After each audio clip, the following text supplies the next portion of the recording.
Alaaji ban paquet nga indi. waaw xam nga dégg dégg moo neex. wax yomb na. dëgg la. ba may ubbi dama ni foire personnalité. comme personnalité di nga rusa def lu bon. dëgg la. man foofu laa ubbee woon. li ko ñaareel mooy. dañ ni ngan bu neexul gunge du ko defar.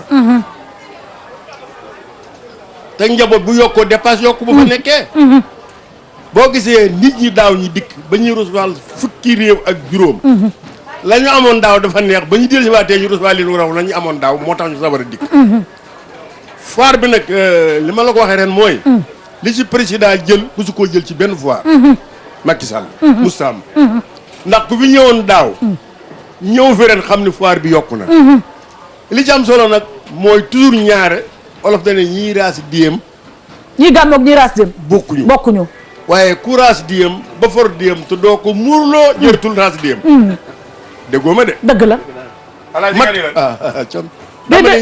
dafa bëgg ma laaj ko li mu wax. te man Alaaji beneen affaire man duma communicateur doo ko muurloo jërëtul diem. te foire bi jël nañ ci décision boo xëy ren. dégg koo xam ne kii sax jëndoo ñëw di seet ci indil sa personnalité. mooy yoon. te nag li gën a ñàkk fayda munte weesu. Sénégal jamaa la. réew yëpp yàkkamti fee ñëw. bu ñu gisee nañu gis jamaa. waaye bu ñu gis mukk takkal te ne moo. dëgg la. bokkul ci personnalité. dëgg la. te Sénégal bu ñu ko xeeb. mukk ci àddina réew moo mën a dem ci àddina bu ñu seen yor jukkoy Sénégal. li fa daje nag di ñeent fukki réew yu manqué benn. kenn ku ne bi nga ñëw yàkkamte ngaa ñëw pour dem poog Sénégal. waxoon naa ne la foire li ko indi toujours. mooy connaissance.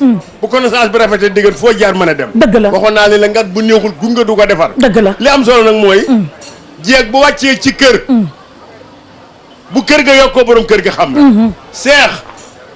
dañu gërëm Macky Sall mi lay fal waaye dañoo gërëm ndax si jikko. ndax dafa am loo xay lii Alaaji Abdoul Aziz. borom kër a koy def ci biir kër ga mën a dal. dëgg la. foire yàgg na fi borom kër a koy def ci kër mën a dal. foire yàgg na fi yàgg na noo gis foire. ca Looma ba tey noo ngi foire. ca président Senghor ba tey noo ngi foire. ba ci Macky Sall. waaye daaw ak ren daal. waaye dama ni daaw ak ren daal. li wér bu dépasse ba mater. ndugg mi rafet na. mais waaw daaw ak ren moo tax ñu ànd ak GFM. ndax GFM moom. xam nga am na lenn loo xam ne bëggu naa ko laaj parce que dafa bokk ci li nga xamante ne moom la président Macky Sall bëgg mooy affaire emploi des jeunes. ma bëgg la laaj yow foire bi sooy évaluer en termes d'emploi des jeunes am na ay jeunes yu bëri yoo xamante ne foire bi la ñuy xaar pour yóbbu seen kër dara yan jéego parce que dañ dégg ne ren ñu ne nga ne liggéey bi dina bëri torop wax ñu tuuti ci en termes d'emploi des jeunes. voilà très bien dégg ngeen maa ngi lay sant di la gërëm. parce que nar na maa wax ba pare fàtte ko. parce que nit day fàtte rek. kon man na maa fàtte. dëgg la te mu doon loo xam ne lu am importance. wax naa la conseil la. voilà maa ngi lay sant di la gërëm ci loolu dégg ngeen. alors effectivement bi ma koy wax ci télé bi. teguma ko ci bakkan. teguma ko aussi ci lu neex nit ñi. damaa gis ne demande bi toll na foo xam ne musta am Sénégal. dëgg la. te ku ne demande ne affluence d'exposants et de visiteurs. kon liggéey bi war na yokk. moo tax ma ne dinaa jël loo xam ne nii musul am ci histoire foire bi.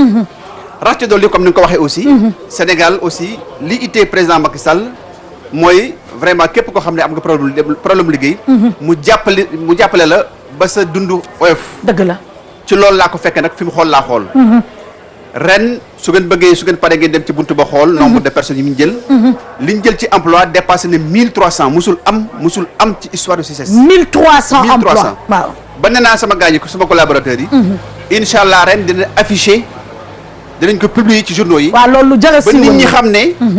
ñun wàccoon nañu ak suñu mission de responsabilité sociale d'entreprise. ba nit ñi xam ne ñun aussi lii président Macky Sall bëgg. nga xam ne mooy dimbali jeunes yi. fu jeunes yi taxawee jooy mu foppal leen seen i rongañ. noo ngi ci loolu. te loolu c'est pas de la théorie. c'est de la pratique. j'ai pris plus de 1400 jeunes. utiliser leen fii. incha allah dinañ leen jàppale. incha allah ba ñu gën a am. incha allah waaw parce que service affaire emploi boobu dafa am solo parce que su fekkente ne que ñu ngi teg. koo xamante ne que mu ngi visionnaire di am ay innovation sànq nee nañu bokk na ci innovation foire régionale yi nga xamante ne ci projet la bokk ndax foire régionale ku ko wax loolu tamit ay emploi la ca gox ba dina tax ñooñu du ñu obligé déplacé wu pour di ñëw Dakar di ut emploi te suñ ko defee régulièrement dina tax économie ba fañ nekk ñu suqali ko ba kenn du soxla ñëw Dakar kon suñu toogee kan di wax économiquement ba ma ko déggee keroog ci télé bi mu wax ko dama waxoon su may def wareef dinaa ko ci interpeller pour xool chiffres yi parce que Sénégal dañ toll fenn foo xam ne kenn bëggatul lu fictif dañu soxla lu leer nañ ne jéego yi teg nañ ko parce que jeunes yi dañu sonn te dañu bëgg fan leen di suqaliwee te foire bi lañ koy def annuellement ak jéego yu mel nii nga xam ne bëgg na ko sax mensuellement dina tax ñu xam ne li nga xam ne moom le président di Macky Sall di wax lu réel la lu réel donc lu jar a wax la. jërëjëf Adja Digène man vraiment tey jii moom xam naa li nga ndékkee croissant moo tax sa yaram tàng tey. li ma ndékkee croissant Amina yi moo tax sa yaram tàng. mais man fi ma bëgg a wax rek mooy dafa wax vision président de la République actuellement ci li ñuy wax les pôles de développement. waaw gis nga les pôles de développement ci wàllu acte 3 de la décentralisation dafay méngoo ak lu mel ni mu wax ci vision wu les foires régionales mais man dafa am benn laaj bu ma ko bëgg a laaj ndax CICES bu foire jotee day foire ba pare rek foire ba jeex mu lami bagaasam wala bu foire jeexee lan moo war a nekk taxawaayam par rapport ak li nga xam ne moom lay jubluwaayam ak mission bi ñu ko jox loolu foog mu leer ci pour dundal ko boobu paquet bu rëy la waaw bismillah voilà jërëjëf Aziz CICES moom doon na kër goo xam ne nii dafa am ay produits yu bari FIDAK maanaam foire internationale de Dakar ci biir produit yi benn la ci biir mais yàlla dafa def mu doon produit bi gën a fës bi gën a rëy moo tax nit ñi yaakaar ne CICES moom deful lu may FIDAK waaye demewul noonu CICES day def FIDAK day def ay salon day def ay salon yu bari donc at mi yëpp dañ ko meubler ak des événements ci loolu aussi la grande salle unité africaine nit ñaa ngi koy louer tous les jours presque tous les samedis salles yi ñu am yëpp dañ koy louer pavillon yëpp tamit dañ koy louer donc tout le temps daal CICES moom c'est une industrie d'événements c'est une industrie événementielle dëgg la alors suñu bëgg-bëgg nag suñu politique parce que on ne peut pas gérer sans faire des projections sans faire de la politique des politiques publiques mooy que comme ni nga ko waxee man je crois que acte 3 de la décentralisation doon na mébét moo xam ne nii mu am solo la waaye nag nit a ko samp mais nit a ci def contenu aussi bokk na ci def ci contenu jéem a fexe ba développer ce qu'on appelle les foires et salons régionaux bokk na ci aussi jéem a fexe ba développer les foires et salons communaux bokk na ci aussi le fait de développer aussi les foires et salons même au niveau des villages pourquoi pas c'est bien possible te loolu mooy déporter les activités économiques des grandes villes vers l'intérieur du pays defe naa ni loolu moom c'est une idée extraordinaire boo xamante ne que baax na ñu topp ko parce que lépp loo xamante ne que jëm na ci suqali réew ma ca fa nit ñi nekk defe naa ni te duñu soxla ñoom ñëpp parce que dem nañu ba gis ne kaas yi ñuy kaas ne Dakar dañu dem ba nga xam ne activité bi su nekkee Dakar d'où le projet de Diamniadio ak yeneen kon bii lu ñu war a topp la te gis nañu ne foire ca fa ñu nekk loolu defe naa ne suñ ko defee dina am solo mais suñu fi toogee tamit am na benn aspect boo xamante ne que sëñ Cheikh foog ñu jub ci mooy mbiru restauration parce que ay nit fu ñu daje ay milliers de nit baax na ñu wax ci waxu restauration yi ma bëggoon laaj la yan jéego ngeen toog ci wàllu restauration bu sain parce que fi nit ñi di daje baax na tamit ñuy fexe ba ay nit di lekk loo xamante ne contrôle ba sax dañ koy def maanaam ci wàllu restauration yan jéego ngeen ci def. inside ak outside. voilà wàllu restauration. inside foire ak outside. wàllu restauration nii la tëddee. dafa am benn traiteur bu fi nekk boo xam ne nii lépp loo xam ne nii mooy wàllu togg yàq jaay nit ñi. moom moo ko féetewoo. kenn amul droit indi lekk fii ci foire bi. benn traiteur ak ñaata restaurant. benn traiteur ak benn restaurant ak benn fast food. mooy doxal foire bi yëpp. ñoom attan nañ ko est-ce que. attan nañ ko. te li tax ñu jox ko moo di. dafa doon koo xam ne nii wàccoon na ak àqu hygiène ak sécurité. ok. donc mayuñu kenn nga ñëw fii togg ci bitim réew bi ci biti ñëw fii di jaay ci biir foire bi parce que du ñu xam foo toggee. dëgg la du ñu xam ne togg lan la. donc kuñ gis nga togg indi ci biir foire bi. incha allah policiers yi ak gendarme yi dinañ ñëw jàppale génn la ci biti. kon daal benn restaurant. benn traiteur. benn traiteur mooy alimenter. toute la foire de Dakar ak benn fast food. mooy benn traiteur bi rek. dëgg la alors maintenant nag. nit ñi aussi. lu tax parce que da ngeen gën a sévère ci critères yi. oui parce que dañu gën a sévère ci critères yi. parce que bëgguñu. ku ne foire ne affluence ne nit ñi daje. te suñ sañoon kenn du fi ñëw ngir yiw. di yóbbaale jàngoro. day tax rek nga néew doole Sénégal gën a néew doole. donc suñ sañoon ku fi ñëw ku nekk di nga dox li ngay dox. ak wér-gu-yaram. soo génn nga génnaale aussi ak sa wér-gu-yaram. moo tax ñu jox ko koo xam ne nii xam nañ ne. wàccoon na ak aqi hygiène ak aqi sécurité ci wàllu lekk. ci wàllu lekk.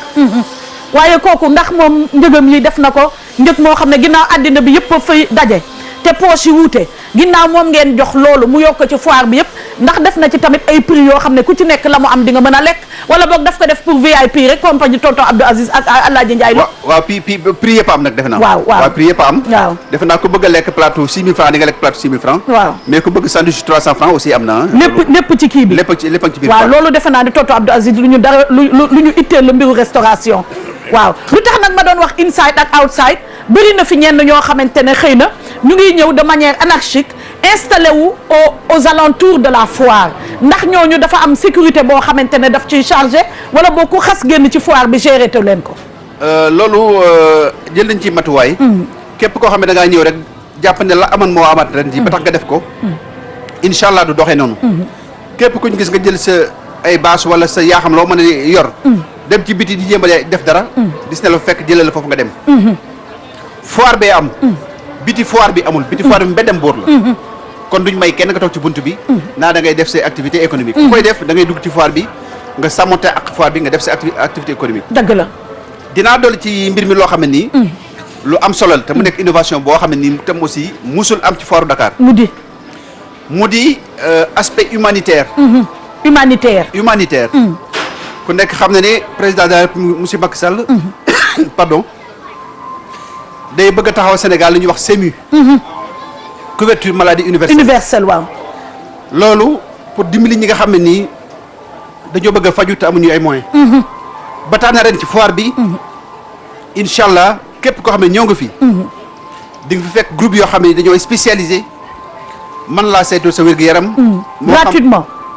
gratuitement. moo xam cancer du col de l'utérus la. moo xam diabète la moo xam hypertension la moo xam lépp looy miti. kon su ma la déggee ay kër docteur dañ fi nekk ren ci kàttanu yàlla. ñu ngi fii pour di def gratuitement saytu. wér-gu-yaram doomu aadama yi. loolu innovation la musul am. waaw am na ren ji. am na ren ji. te ki toppatoo loolu. wax na ma lu dal xel nee na ma. pare nañu. waajal nañ ko ci matériel ak ci lépp. ba mën nañoo xool 360 femmes. ba xam am nañu cancer du col de l'utérus. loolu ki ñuy seetaan te bëgg xam loolu fan la nekk ci foire bi te mu ñor ko fan lay ñëw ci foire bi. bu ngeen génnee fii rek à 0 mètre médecin bi mi ngi foofu. su ngeen pavillon lan ki ñuy dégg dañ koy naan da nga ñëwal ci pavillon nangam ci stand nangam soo ñëwee dinañ la saytu gratuitement. voilà foire bi comme doon na loo xam dafa rëy. ku ñu wax loolu rek te waxuñu la fi mu nekk mën ngaa wër ba dee te doog gis. dëgg la waaye képp koo xam ne da ngaa bëgg saytu sa wér-gu-yaram. te doo fay dara. soo duggee pavillon tertiaire. bëtt ko génn. avant ngay yegg pavillon Sénégal ci diggante boobu. médecins yi ñu ngi foofu. ci wetu Cap Vert. ci wetu Cap Vert. waaw su ko dee pavillon Cap Vert su ko dépassé rek. waaw médecins yi ñu ngi foofu. dëgg la mën nañ daa xool sa wér-gu-yaram ak pathologie boo ak jàngoro boo yaakaar ne dand la mën nañ ko xool ba xam. loolu lu am solo la. naka ngeen xalaatee taxawal loolu ginnaaw innovation majeure la dañu bëgg xam yan jéego ndax partenariat ngeen def ak ministère de la santé wala ay médecins privés. la ci ëpp solo nag mooy ay initiative personnelle bu foire bi la rek. ñu dem ci ay ONG yoo xam ne nii ak médecins yoo xam ne nii. ak groupement professionnel yoo xam ne nii. loolu mooy seen ité mooy seen ak mooy seen yëngu-yëngu. ñu dem solliciter ñoom ñu may ñu loolu. dëgg la kon mu doon innovation boo xam lu am solo la. tonton Abdou Aziz loolu defe naa ne lu am solo la. mais moi je suis très séduit. je suis très séduit parce que tout simplement le partenariat privé public. dafa am solo. te directeur indi na ci taxawaay bu am solo. mais fi ma indi moo di fu nit ñi dajee très souvent. la sécurité l'hygiène yooyu yëpp dafay am solo. te yooyu indi ci ay réponses. man dama bëggoon a laaj directeur bu fekkoon ni tey jii dañuy wax le pourcentage de la participation des industries locales sénégalaises. ban niveau de pourcentage lañ toll bu ñu xamee ni industrie locale bi moom moo war a wone ci foire bi taxawaayam ak maninam ci li nga xam ni moom la war a exposer pour réew mi xam ni yu bari ñu ngi koy wuti am na fii ci réew mi te Made in Sénégal bi daf leen di indil problème te usines yi koy defar fii la nekk ci réew mi ban taux de participation la industrie sénégalaise bi nekk à ce niveau là. chiffre bi exact man yoruma ko. ndax commercial ñooy enregistré demande yi. suñu paree à la fin am na benn étude bu ñuy def. wane ne tant d'exposants am na. tant de visiteurs am na. industrie sénégalaise nii lañ toll. agroalimentaire li maanaam bilan d'étape. mu nekk ay statistiques. loolu nag pareegul. mais bu pareeg jàmm sa question bi dinañ ko mën a répondre de façon précise. waaye naa dalal sa xel ci lenn. li ma fi gis dal na xel. et je le situerai autour de 70-80% des universités locales. mais man am naa envie dellu si ci wàllu hygiène bi parce que gis nañu ne dafa bëri ci rassemblement yu mel ni suñ ko amee nit yi di jël ay toilettes démontables yoo xamante ne que dañ ko war a essamer teg ko ci foire bi dina tax sénégalais yi suñu soxlaa seen bopp wala participants yi suñu soxlaa seen bopp du ñu dem ci li nga xamante ne moom moo fi nekk te lu mu bëri néew na ndax affluence record bi ma bëggoon laaj ndax bokk na ci seen ay projet jamono jii ñu toog jël ay toilettes mobiles essamer ko ci foire bi ba nga xamante ne képp ku soxla boppam dina fa dem te du soxla di def yi nga xamante ne loolu la ñuy bañ te ñu gis ko muy ci lépp ci wàllu civisme la bokk loolu fan ngeen ci toll. voilà ji dégg ngeen olof da ne bañ ne banque leen seen tànk dafa fekk sorkat banque tànkam bu yàgg.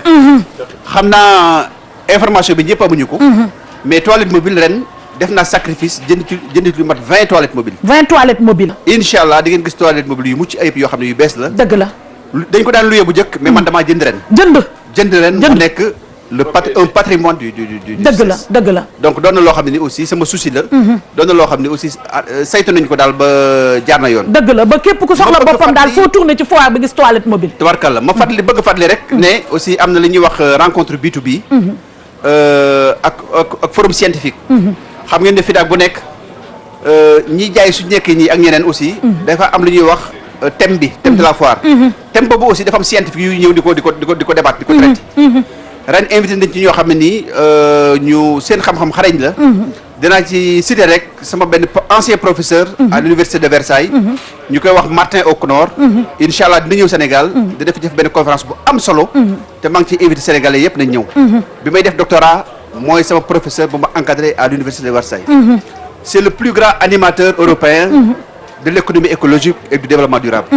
kon mu doon lu am solo. yooyu da ngeen ko jàppal ay bés. dañ ko jàppal ay bis dina commencer le 2 war a jeex le 6. ñëpp ca salle de l'unité africaine lay amee. lépp ci 4 avril lay amee. ak salle yu ndaw yi nekk à côté. dëgg la donc mu doon lu am solo. forum scientifique boobu. di ci gërëm aussi le ministre chargé des énergies renouvelables. ndax moom mooy piloter comité de pilotage bi. bon la ca tegu moo di rencontre B2B yi. loolu tam aussi lu am solo la. ndax am na ñoo xam ne dañuy ñëw ci foire Sénégal. bu Dakar jënduñu fi jaayuñu fi xooluñu fi dara. liñ fi bëgg a xam mooy am ay partenaires yu dellu ñibbi seen dëkk. dëgg la. bari na ay industriels italiens. ay espagnols ay portugais yu ñëw ci man. na ma ren dañoo bëgg a ñëw ci rencontre B2B bi. ku nekk xam na ne niñ ko daan defee nu xawoon na sooxe la. parce que dañ ko daa bàyyi ci biir rek mu jaxasoog njaay mi. dëgg la ren dama ko génn complètement. dëgg la. isolé ko rendre ko un milieu aphone nga xam ne soo fa duggee doo dégg bruit foire bi. dëgg la pour permettre partenaires yi. industriels yi mën a waxtaan nekk ci voilà. ci jàmm. waaw naan seen boisson jël ay information douane jël ay information impôt jël ay information APIX ba suñu fa jógee rek am seen partenaire am seen information daal di ñibbi fañ. mais loolu di ngeen siiwal bés yeeg fan ngeen di ko defee pour permettre ki ñuy déglu bëgg fa kii wala chaque jour ku ñëw ci benn salle. saa bu ngeen ñëwee ci buntu salle unité africaine à gauche. foofu la rencontre B2B yi am. te noo ngi xaar lu mat 350 investisseurs. étrangers yu war a ñëw. yoo xamante ne Alaaji. waaw xam nga déggan man ñetti point rek lay wax yoo xam ni yi ku miin foire mbaa nga miin jaba war a xam ni foire. bu doon bisu foire képp ci la foire di am njëriñ. kon foire dina tëj directeur foire du am. da nga koo laaj. bu foire bi jeexee li société di liggéey. foire mënu koo liggéey. ku fi bari tànk boog laa wax. ndax man daana li fi xew ba ñëw fi. du benn semaine boo xëy foire dina noppalu. amul. te léewu ci amul lu fi am. loolay doxal foire. bi ko ñaare mooy mbirum toog ngay wax. xam nga dafa am loo xam ni soxna déggan ni nit ñi toll ci foire bi. ki ñu dénk li ñuy togg di ko ay xéewal. boo fa demee ba amoon 300 mbaa 150 képp mën ngaa lekk. ndax mbirum lekk duñ ko dénk ku bëgg duñ ko dénk ku xiif duñ ko dénk ku profito du am ndax li ay nit ci biir foire bi boo dangalee sa cin dangal sa cumwaar dina bari ñu bëgg a xiir ndax poche yi bokkuñu yëpp muy ñaar bi ko ñetteel nag mooy li mu wax ci foire yi nekk ci àll bi xam nga boo gisee Sénégal rëbb doon landu golo ku munta yëg doo bokk li ko indi mooy ñëpp dañu wut ci Sénégal Ndakaaru waaye bu dee région bu ne dañ fay def foire région booba dootu soxlaal ndakaaru ñaari dërëm ndax li ndakaar yi am la région ba di am ba ko ñetteel Abdou Aziz wax na ci dàll yi am fii xëy boo ko gisee te mënoo xàmmee moog dàll yi Italie yi boo demee rëcc ci bëkk mu wax ngaay mexe ba wuur kuure di nga xam ni métier ci boppam boo ko jàngee ba mokkal ko buñ ko boolee jaxasoo kenn ku ne la nga am sa moom bu ko jëndee jëggaani dootu bari te naa la wax léegi leen bari te teg ci lenn dafa bari ñu mën seen métier nekk ci ruq soo xam ne si ba dinay tukki duñu xam lu ñu mën seen métier du feeñ seen mën-mën du feeñ foire nag lampe la waaye mooy contact bi leeral lépp looy liggéeyee te man ko boo ñëwee ci foire bi dañu xam ni lii liggéey ne dañu xam fan nga nekk adresse lay doon dootoo réer ko soxla ku ne bi ko ñetteel nag mooy yoon wi mag ci jël moom yàlla na yegg ak jàmm amiin yaa rabbal waaye foire bi mel nii boo doon wër Europe mbaa Afrique dootoo ko gis xanaa Sénégal rek ñett nag bu ñu bëggee dara dana dema am kii ñu tëb dépasse su ñëpp lay joxe kii togg sawar a joxe waaye ñu ne ci kër gi di tax si ndaw yi bu seetee rek jàmmaam jërëjëf loolu moo am jërëjëf Alaaji ma am paquet boo xamante ne aussi bëggoon naa ko dajji ak monsieur directeur mooy xam nañu ne suñu yëkkatee lu day ni 22e FIDAK presse bi daf ci am solo ndax yan innovation nga jël ak presse bi daaw gis nañ jéego yi ndax maison de la presse dafa am lan nga def ba nga xamante ne communication bi dina wër àddina ndax xam nga ne dañu toll ci ère boo xamante ne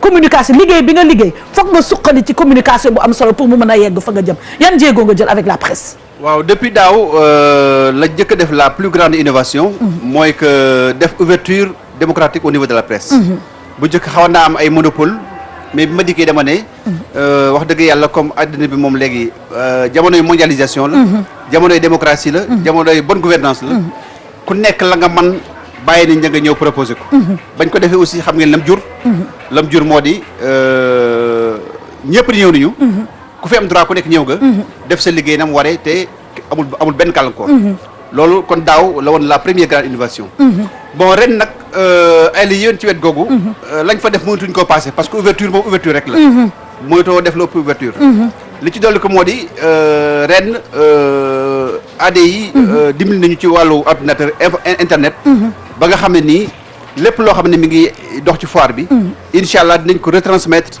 en temps réel à travers le monde loolu moom lu bees la lu am ren ci wàllu presse di gërëm presse bi yëpp nag aussi ndax ñu ngi def seen liggéey ak professionnalisme may beral aussi loxo wax dëgg yàlla courage jëmale si kanam baax na foofu laa doon déglu GFM parce que ñoo yor podium bi te defe naa daaw suñu defee résultats yi ñu def sur le plan financier je pense que podium bi joué na ci euro dëgg la groupe Futur Média partenariat bu am solo li naan partenariat win-win da xam nga ni yow gagnant nga te xam nga ni groupe Futur Média leader la gagnant la defe naa ne la ñu liggéey daaw rëccuwu leen ko ñun rëccuwuñu ko moo tax toogaay bii yàlla nañ ko yàgg di am ci barke Seydina Mohamed sallallahu alayhi wa sallam ma bëgg tamit le mot de la fin monsieur le directeur ndax koo xamante ne que def nga lii daaw ñëw def lii ren am nga ay vision ndax tamit li nga wax ne que ci président Macky Sall visionnaire la waaye yow tamit mi fi teg visionnaire la yan jéego ngay xalaat bokk na ci li nga wax léegi foire régionale yi man personnellement lu ma itteel la lu ma séduire la mais yow yan vision nga gën a amaat pour yeneen foire yi. waaw sama appel de la fin mooy que d'abord di dalal xelu exposants yi. ndax joxe xaalis jënd stand te amagoo ko. loolu ku mu dal aussi ku nekk di nga xaw a tiit di nga xaw a nerveux waaye nag nañu xam ne di nga xaw a jaaxle waaye nañu xam ne direction générale bi toogul banque loxoom mi ngi def lépp pour ngeen jot stand yi te incha allah dinañ ko jot tey wala suba ci suba loolu di benn leneen la ci des aussi may ñaan Sénégal yëpp ñëw ci foire bi ndax foire bi lu mu gën a xumb lu mu gën a dox Sénégal gën a dox dëgg la te bu Sénégal gënee dox ku nekk la nga ci am tamuy sa wàll ak sa yelleef gën a doon dëgg la kon na ñëpp ñëw ci foire bi foireu Sénégal la foireu Afrique la dëgg la di ñaan ñi ñi aussi ku fi ñëw ku nekk xamal ne mbir mi du jënd ak jaay du joxalante du régler ses problèmes personnels dem image yu Sénégal aussi da ci am solo dëgg la ndax danoo bari kat ñu fi nekk wax naa leen 39 pays ñu ngi suñ biir fi ne nii dëgg la fanweer ak juróom-ñeent ubbi nañ seen bët di xool nu Sénégalais yi mel nu ñuy doxee nu ñuy defee bu fekkee liñ fi dund nag liñ fi gis dëppoot ak lañ daa dégg Sénégal loolu day yàq image yu Sénégal day yàq deru Sénégal dëgg la rik waaye képp ku fi ñëw te def Sénégalais amal un très bon comportement nekk ambassadeur réew mi dëgg la ba ku fi ñëw ku nekk te ngay gan soo ñibbee nga ne man ne la ma doon dégg Sénégal dund naa ko Sénégal kenn waxuma ko dama ko dund mu doon image yu Sénégal bu positif kon loolu doon na lu may lancé tey fàttali aussi sénégalais yëpp ak jeunes yi addina lu metti la mais yàllaa ko def keneen defu ko keneen mënu ko keneen sañu ko ñu may président Macky Sall tuuti rek gën ko comprendre tuuti rek gëm naa ne mi ngi ci yoon woo xam ne nii yoonu jàmm la yoonu koom-koom la woo xam ne nii bu di fa toogaatee tuuti niñ dañ gis résultat yi te ñu ko gis ñu ngi ko commencé tonton Abdou Aziz waaw man fi may jeexale mooy appel xanaa ak ndénkaane ndénkaane jëmale ci ministère yi nekk ci réew mi ñu am stand ñëw pour wone non seulement lu ñuy def mais faciliter li tubaab di wax les procédures administratives réew investissement moo ko yore investisseurs yi ñëw am na lu nu war a xam te du ànd ak coono te bu nu amee code des douanes am code des impôts et domaines bu bees xam procédure administrative yi ngay def ba am taxawal société ci foire bii la war a gën a mën a yombe ci anam yu nekk dëgg la tout B2B bi mu wax bokk na ci liy faciliter les procédures administratives ou la connaissance des procédures administratives absolument loolu appel bu may lancer ci li nga xam ne mooy administration war na ko taxawee mettre ko à la disposition des investisseurs yoo xam dañu ñëw partenariat dëgg la di ñaan aussi képp ku fi nekk ci foire bi nga jël sa xel ni du dem jënd mbàjj wala dem jënd benn photo wala jënd lal ëpp na loolu foire ëpp na loolu dëgg la seulement bokk na ci li nga xam ni bu fekkee ni ñi nekk sa ci bitig yu mag yi dañ koo indi fii am foire na leen faciliter loolu contact yi ñu gën leen a xam dëgg la fi may jeexale mooy nuyu ñëpp sant ñëpp dëgg la mais féliciter groupe Futurs Médias ci innovation majeure dans la démarche et l'approche de communication déplacer lépp waaw tey jii boo demoon tey foofa doo fa fekk kenn lu dul groupe yi ñi ngi fii dëgg la ci fépp nag ci information yi dëgg la que ça soit le journal Observateur que ça soit la radio RFM la télévision TFM la télévision TFM voilà toutes les grandes émissions ak grande audience fii lay amee dëgg la kon nga xam ni seetu askan wi dëgg la waaye mandargal ko lu am solo la dëgg la di nuyu sama rak Babacar Sarr xalifa sëñ Babacar foofu laay terminer Adja macha allah tonton Ndiaye xam nga déggan laax bant ak soow ànd ak ndox waaye bant ak soow ak suukar mooy ñett dëgg la fi di média dëgg la wax ba jeex na dëgg la ñett yi rek ñoom la ñëpp di roy te duñ leen dab ndax ke lay dàq moom bu la xasee raw te li nga bëgg la bëgg dab ko dootu yomb dëgg la fi may wax nag mooy toujours ñaari rek Cheikh Ndiaye directeur ku xam ay bokkam xam ña ko meññ dëgg dem fa mu dëkk xam ne lu ko mag yi dénk dina ko doxal ba yokk ci lu mu wëtee waxoon nga ko daaw de waxoon naa ko daan naa ko wax waaw mën takk saay bët ma naa tàbbi kër waaw waxoon nga ko li ko daaw ñaanal mooy Macky Sall buñ ko sëf lépp président la man mooy nommé koo nommé nag da nga lay doy Abdou Aziz wax na ko Macky nommé nay ministre nommé ay directeur ñi mu nommé nag nañu yaatu te ubbi fas yéene liggéey li Macky bëgg ñu bëgg ko dëgg la ku fi nekk doon sa président Macky Sall réew mi dina dox dëgg la Macky man nag mooy joxoñ dagal kon ginnaaw nag yenu mën naa am waaye boo da nga am toloo mu tuuru Macky jaanam wàcc na dëgg la Abdou Aziz wax na dëgg nañu ubbi porte yi nañu woowe fal nañu yaatal te téléphone yi buñ ko di fay dëgg la ndax ku ñu bëgg a falu kat da nga yaatal sa téléphone boîte locale du am dëgg la kon nag boo faloo wubbil ku bëgg a ñëw dëgg la directeur nag fi mu waxee rek lay tëjee man mooy gan ñiy dikk rikk waaye bu ñu gàddu Sénégal mbaa bu ñu leen dee gàddu ni yéen gàddu ci personnalité ak roy dëgg la te gan ñi bu ñu gën a fort Sénégal benn gënu ko fort ndeysaan li tëdd fii ci Sénégal tëddul Makka te Seydina Mohamed a nga fa sallallahu alayhi wa sallam ñu baax ñu fi nekk tëdd fii Sénégal kenn mënu yàq Sénégal